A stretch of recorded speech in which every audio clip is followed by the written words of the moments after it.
I almost shot the coyote that saved my life. I didn't know that then.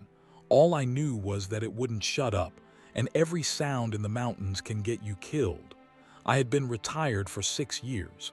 6 years since my last confirmed shot. 6 years since the world stopped needing me to lie still and breathe slow while someone else stopped breathing forever. But the mountains remember you. They don't care what medals you earned. They only care whether you're prey or not. The grizzly had killed 3 hikers in 9 days. Not mauled, not startled, killed. Clean breaks, drag marks, bones cracked like kindling. Fish and wildlife tried traps, trank darts, helicopters. The bear learned fast, so they called me quietly off record. They didn't ask me to hunt, they asked me to wait. That was always my specialty. I built my hide 3 ridgelines above a frozen creek, north-facing slope. Wind coming downhill at night, perfect for scent control. Snow packed thick, dead quiet. The kind of silence that presses on your ears until you hear your own heartbeat and wonder if it's too loud. I lay there for 16 hours the first day, barely blinking, watching animal trails thread through trees like veins. No bear, just wind, ice cracking, and then the bark. Sharp, high-pitched, too close. A coyote, mangy-looking thing, rib cage showing, patches of fur missing, yellow eyes that never stopped moving. It stood downslope from my hide, head tilted, nose twitching. I froze. Not because I was scared of it, but because predators don't act careless. And careless animals don't survive long up here. The coyote barked again, short, sharp, annoying. Every muscle in my body locked. Sound carries forever in snow. The bear could hear that bark from half a mile away. I eased my rifle a fraction, not aiming, just aligning. I didn't want to shoot it, I wanted it gone. The coyote stared straight at my hide, tail low, ears flicking. Then it turned, trotted 10 steps and barked again, louder, my jaw clenched. Go, I whispered, a stupid thing to say. Animals don't understand wishes. Eventually, the coyote left. I stayed frozen for another 6 hours. That night, I didn't sleep. The second day, the storm came. Snow fell sideways, thick curtains. Visibility down to 30 yards. Perfect conditions for a grizzly to move, terrible conditions to see him. I stayed anyway. If you're enjoying this kind of slow-burn survival story, the kind that doesn't rush the fear, tap subscribe now, because this gets worse, much worse. Midday, the barking came back. Closer this time. Same coyote, same broken fur, same eyes, but something was different. It wasn't pacing randomly, it was circling. Wide arcs, always staying downslope, always keeping the wind in its favor.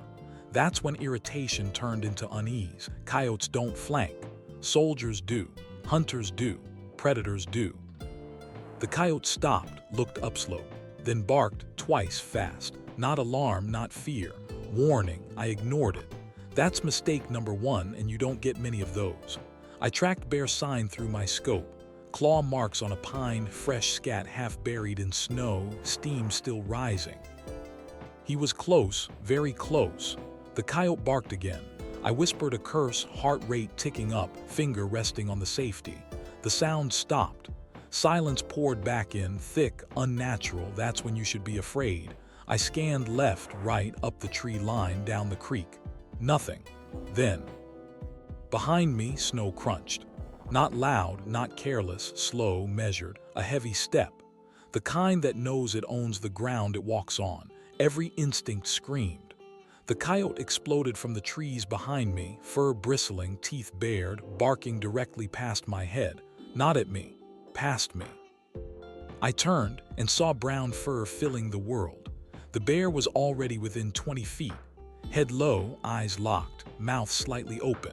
No roar, no bluff, predatory focus. I rolled, rifle coming up, heart hammering like it wanted out. The coyote lunged, snapping at the bear's face, drawing its attention for half a second. That half second was everything. I fired. The shot cracked the mountain open. Snow fell from branches, birds erupted, echoes rolled forever. The bear staggered, roared, charged again. I fired twice more. The coyote vanished into the trees. The bear collapsed 5 yards from my hide, steam pouring from its mouth, eyes glassing over. Silence returned, real silence this time. I sat shaking, rifle still aimed, breath ragged. If you're still watching, good, because this is where most people think the story ends. It doesn't. I stood slowly. Legs numb, hands trembling. That coyote, it hadn't been annoying. It had been watching my blind side, the side I couldn't see, the side I trusted experience to cover. And it stayed for 2 days, risking its life to warn me. I never saw it again, but sometimes, when the wind cuts just right, I hear a single bark far away. And I remember how close I came to pulling the trigger on the only thing that saved me. After the shots, after the mountain stopped echoing, after the bear lay still, I didn't move. That's another thing they teach you, don't trust the quiet, because predators aren't the only things that hunt. Shock hunts too. I stayed kneeling in the snow, rifle still shouldered, breathing slow, counting. 1, 2, 3, 100. Only when my hands stopped shaking did I lower the rifle. The bear was massive, even in death, thick neck, scarred muzzle, old, experienced. This wasn't a dumb animal. This was a survivor, and it almost ended me. I scanned the trees, expecting movement, expecting the coyote to reappear. Nothing, just drifting snow and blood steaming into the cold air. I stood, legs protesting, and walked a slow circle around the carcass. Tracks told the story better than words. The bear had been circling my hide since before dawn, using the wind, using terrain, waiting for the right moment. And the coyote, it had been there too. Its tracks overlapped the bear's, sometimes crossing, sometimes cutting ahead. It hadn't been stalking me, it had been shadowing him. That realization hit harder than the gunshot. I've spent most of my life believing the world is simple, targets, threats, solutions. But standing there with blood soaking into untouched snow, I felt something I hadn't felt in decades, uncertainty. I packed up my hide slowly, methodically, because routine is how you keep your mind from unraveling. Rifle cleaned, brass collected, gear checked twice. Fish and wildlife would come later, tag the bear, close the file. For them, this was done.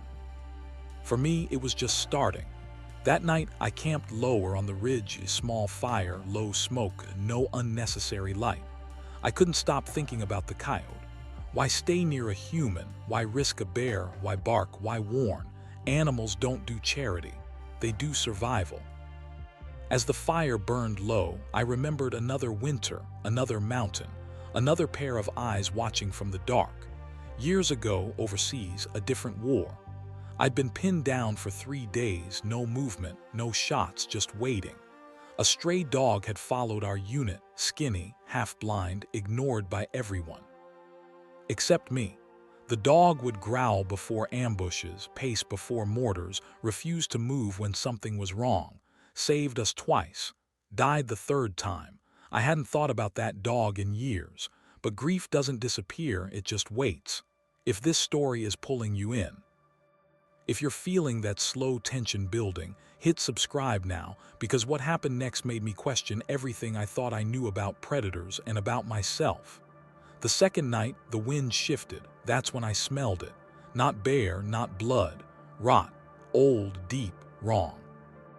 I followed the scent at first light, moving carefully, eyes scanning constantly.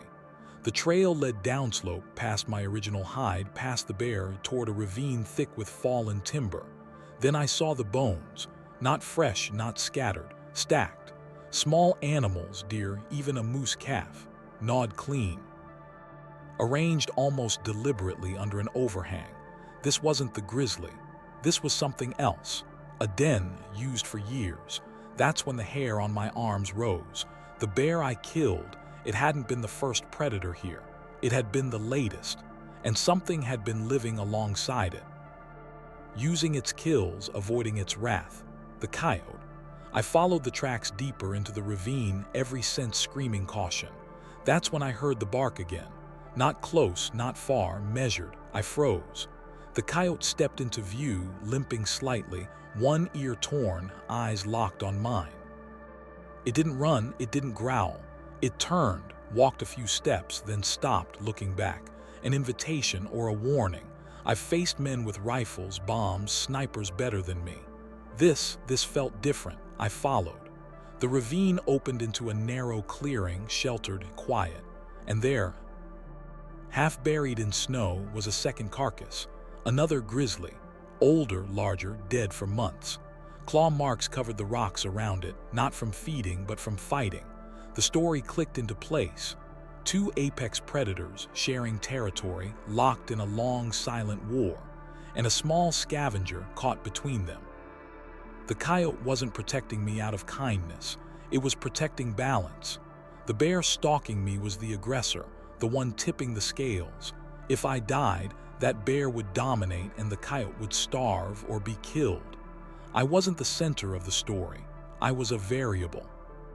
That realization humbled me more than any battlefield ever had. The coyote watched me, then turned and disappeared into the trees. I didn't follow. Some lines aren't meant to be crossed. When I left the mountains 2 days later, I did so quieter than I arrived, lighter somehow, but changed. If you've stayed with me this far, thank you, seriously. Subscribe, because stories like this don't end with gunshots. They end with understanding, and we're not there yet. Because months later, back home, something arrived in the mail. No return address. Inside was a single photograph, a trail cam image. Night vision. A mangy coyote standing in front of my old hide, looking straight at the camera. And behind it, deep in the shadows, two glowing eyes, not bear, something else. I stared at that photograph for a long time, longer than I should have. Long enough for the coffee to go cold in my hands. Trail cam, night mode, timestamp burned into the corner, 2 weeks after I left the mountain. The coyote stood exactly where my hide had been, head lifted, ears forward, like it was waiting. And behind it, those eyes. Too high off the ground for a wolf, too close together for an elk, too reflective for anything small. Predator eyes, but not grizzly. I turned the photo over, half expecting something written there. Nothing. No explanation, no warning, just proof. I tried to convince myself it wasn't real. That someone was messing with me, that fish and wildlife had sent it as a joke. They don't joke, especially not like this. That night, I dreamed of breathing, slow, heavy, right behind my ear. I woke with my hand reaching for a rifle that wasn't there. Retirement teaches you how empty a house can feel. By morning, I knew I was going back. Not because they asked, not because of the money, but because some stories don't close on their own. If you've made it this far, do me a favor, subscribe. Because the second half of this story is darker and most people never hear it. I packed light, lighter than before. Different rifle, shorter barrel, faster handling. This wasn't a long-range problem. I reached the trailhead just before dusk, same cold, same silence. Same feeling of being watched before I even left the truck. Tracks were everywhere, not bear, not deer. Large, heavy, pads wide, claws long, wolverine maybe, but bigger. I followed them until the trees closed in, snow thickening, sounds deadened. Halfway up the ridge, I heard it, the bark. One sharp note, then nothing. I froze, smiled despite myself. "Yeah," I whispered, "I hear you." The coyote showed itself at the edge of the trees, same scars, same limp, older now, thinner. It didn't approach, it didn't flee, it just watched. And when I moved the wrong direction, it barked once, firm, commanding. I listened. That's another thing you learn late in life, when to stop pretending you're in control. We moved together through the trees, not side by side, but aware of each other. That's when I smelled it again. Rot, stronger, closer. The ravine came into view, but it wasn't empty anymore. The old den had been torn open, bones scattered, earth gouged deep. Claw marks lined the rocks, higher than before, deeper. Something had claimed it, and the coyote knew. The barking started then, rapid, urgent, nothing like before. I raised my rifle, heart rate spiking. Snow shifted behind me. I turned just as the ground moved. Not a charge, not a roar, just sudden presence. The animal rose from behind a fallen tree, massive, dark, leaner than a bear, longer. A mountain lion. No, bigger. Hybrid scars crossed its face, one eye clouded, body built for killing. It had learned to hunt hunters. The coyote lunged first, not at the predator but at me, slamming into my leg and knocking me sideways. The strike missed my throat by inches. I fired from the ground. Shot going wide. The predator screamed, a sound that didn't belong in any forest. It turned on the coyote, swatting it aside like nothing. Rage flooded me. Not tactical, not calm, human. I fired again. The animal fled, vanishing into timber, bleeding, not dead. The coyote lay still. I dropped beside it, hands shaking. Chest moving, shallow, alive. I pressed my forehead to the snow, breathed slow, like it taught me. When the coyote opened its eyes, it didn't pull away. It just looked at me, tired, old, trusting. That broke something inside me. I carried it to shelter, built a fire, stayed awake all night. If this story has earned anything from you, subscribe, because you're one of the few who understands now. Some debts don't end. By morning, the coyote was gone. Tracks led away, steady, strong. I never followed. Some guardians walk beside you, others just make sure you survive. And some make sure you remember you're not alone, even when you think you are. But I still don't know what those eyes were in the photograph. And sometimes, neither does the coyote. I stayed in the mountains longer than I planned, longer than was smart, because once you know something is out there, you don't sleep well pretending it is. The fire burned low, then lower, then only coals. Every crack of ice, every settling branch sounded deliberate. The coyote didn't come back that night, and that worried me more than the barking ever had. Because noise means life. Silence means something is listening. At first light, I found the tracks again. Not the coyote's, not mine, the other one. Long strides, toes spread wide. Claws that cut deep into frozen soil. The thing was wounded. Blood dotted the snow, but its pace hadn't slowed. Predators like that don't feel pain the way we do, they feel purpose. I followed at a distance, using old habits. Never skyline, never rush. The trail climbed higher than before into rockier ground, places bears avoid. Halfway up, I found something that stopped me cold. A tree 6 feet up, scratched clean of bark. Not clawed, dragged, marking. This wasn't just a hunter, it was claiming, if you're still with me right now. You're the kind of person who understands quiet fear, subscribe, because this part never makes it into official reports. The wind picked up, carrying a sound I hadn't heard in years. Breathing. Slow, controlled, close. I dropped, rolled behind a rock, rifle up. Nothing. Then, a shape moved across the ridge above me, too smooth, too deliberate. The animal stepped into full view. Up close, it wasn't one thing. Lion body, bear mass, wolf eyes. Scars everywhere, old bullet wounds, traps survived, teeth broken and regrown wrong. An apex survivor. Forced into something new by pressure, by humans, by shrinking territory.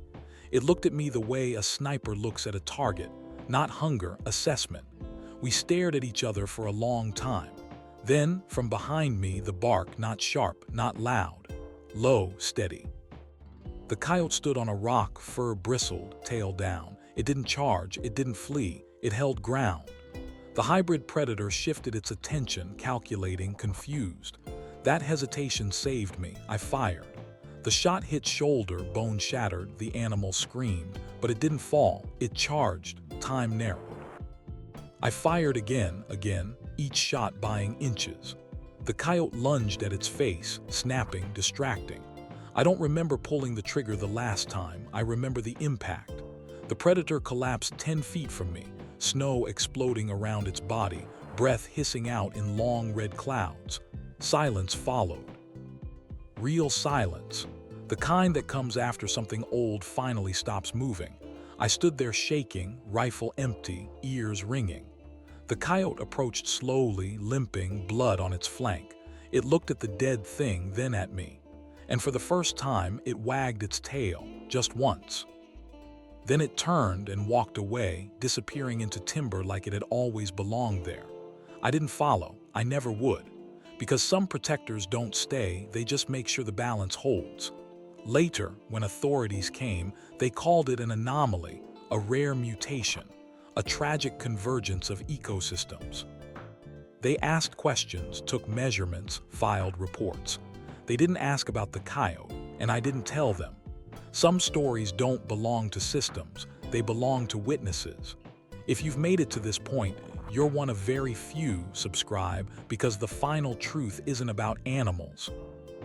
It's about what happens when you stop seeing yourself as the apex. That night, as I packed to leave, I found one last thing. A single coyote track pressed beside mine, walking the same direction for a while before veering off. Not following, walking with. I left the mountains the next morning. But sometimes, when I stop somewhere quiet, when the wind moves just right, I swear I hear a bark, not behind me, not ahead, but exactly where my blind side used to be. I thought killing it would bring peace. That once the mountain stopped breathing behind me, everything would settle. It didn't. I went home, back to quiet rooms, back to walls that don't move, back to a bed that never freezes. And still, every night, I checked my blind side. That's the thing no one tells you about survival. Sometimes what saves you doesn't leave claw marks, it rewires you. Weeks passed. Snow melted in the lowlands, news cycles moved on. The incident got buried under words like isolated and rare. They called me once more, offered thanks. Asked if I'd come back if needed. I said no, not because I was afraid, but because I understood something I hadn't before. The mountains don't need control, they need balance. And I wasn't sure where I fit anymore. If you're still here, still listening, you're the kind of person who understands that kind of ending. Subscribe now, because stories like this don't come from scripts, they come from scars.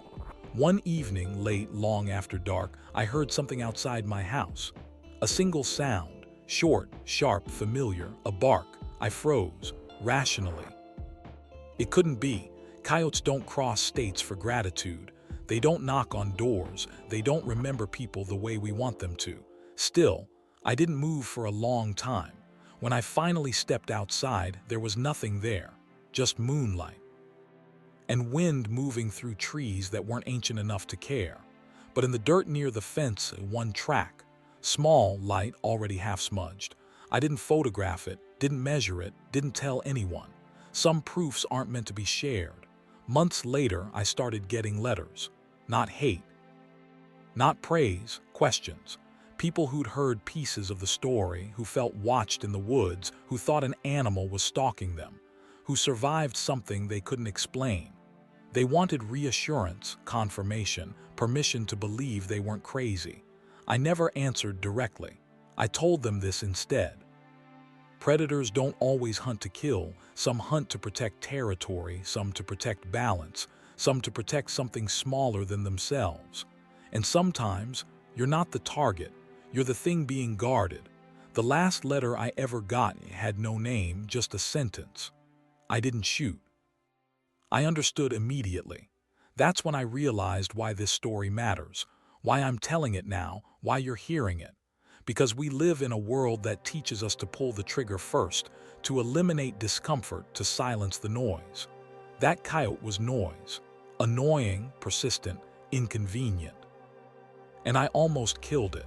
I almost erased the only warning I had. If you take nothing else from this, remember that. Sometimes the thing bothering you, the thing that won't leave, the thing that keeps interrupting your comfort, is the only reason you're still alive. I don't carry that rifle anymore. I still walk, still watch, still listen. And every time I choose not to shoot, not to silence, not to dominate, I think of yellow eyes in the snow and a bark that came from behind me, just in time.